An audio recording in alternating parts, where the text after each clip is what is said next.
Un navire fantôme, un appel à l'aide glaçant. Tous les officiers sont morts, le capitaine aussi. Peut-être tout l'équipage. Je meurs. Quelques heures plus tard, quand les secours montent à bord, tous les marins sont morts, figés dans la terreur. Et juste après leur arrivée, le bateau explose et disparaît dans les profondeurs. Nous sommes à la fin des années 1940, en mer de Sumatra. Le ciel est clair, la mer calme, jusqu'à ce qu'un étrange message SOS soit capté par plusieurs navires dans la région. L'expéditeur, un cargo néerlandais nommé Ourang Medan.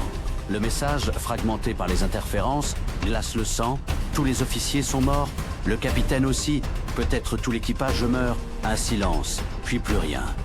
Le navire américain Silver Star, proche de la zone, intercepte l'appel et met le cap immédiatement vers la source du signal. Quelques heures plus tard, l'équipage du Silver Star aperçoit un cargo dérivant lentement, sans signe de vie, battant pavillon des Indes néerlandaises. Aucun mouvement sur le pont, pas de réponse aux signaux. Les sauveteurs montent à bord et ce qu'ils découvrent ressemble à une scène de cauchemar. Partout des corps. Les marins gisent sur le pont, les yeux grands ouverts, les bras tendus comme pour repousser quelque chose d'invisible. Le capitaine est mort sur la passerelle, la bouche figée dans un cri silencieux.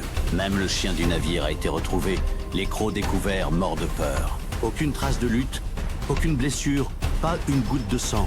La température du navire est anormalement froide malgré le soleil tropical. L'équipage du Silver Star est pris d'un malaise. L'air semble chargé d'une odeur étrange, métallique, presque chimique. Les sauveteurs décident de remorquer le navire pour enquête. Mais alors qu'ils s'y préparent, une fumée s'échappe de la cale. Quelques secondes plus tard, une explosion retentit. Le Ourang Medan s'embrase d'un coup, forçant les marins à fuir. Sous leurs yeux, le cargo se brise, puis sombre lentement sous les vagues. En quelques minutes, tout disparaît. Et avec lui, les réponses à ce mystère. Depuis, les théories se multiplient. Un gaz toxique provenant d'une cargaison illégale, peut-être des armes chimiques. Un dégagement de dioxyde de carbone ou de substances volatiles ayant asphyxié l'équipage. Certains évoquent même un phénomène paranormal, ou la présence d'une entité que l'équipage aurait rencontrée. D'autres enfin pensent à une expérience secrète militaire dont les traces auraient été effacées volontairement.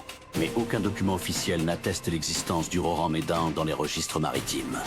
Et pourtant, plusieurs journaux d'époque, notamment The Straits Times et The Yorkshire Post, ont bien relayé l'affaire. Alors, qu'est-ce qui a réellement tué tout un équipage sans laisser de traces? Un gaz? Une arme secrète? Une légende amplifiée par le bouche à oreille? Personne ne le sait. Le Ourang Medan reste un fantôme des mers, perdu entre archives disparues et récits confus. Un récit au contour incertain entre faits rapportés et mystères jamais élucidés. Si cette histoire vous a glacé le sang, abonnez-vous à les archives de l'ombre et laissez un like pour que ces mystères ne sombrent jamais dans l'oubli. Et si vous aimez les histoires vraies qui défient la logique, ne ratez surtout pas celle de Centralia, la ville qui brûle depuis plus de 60 ans.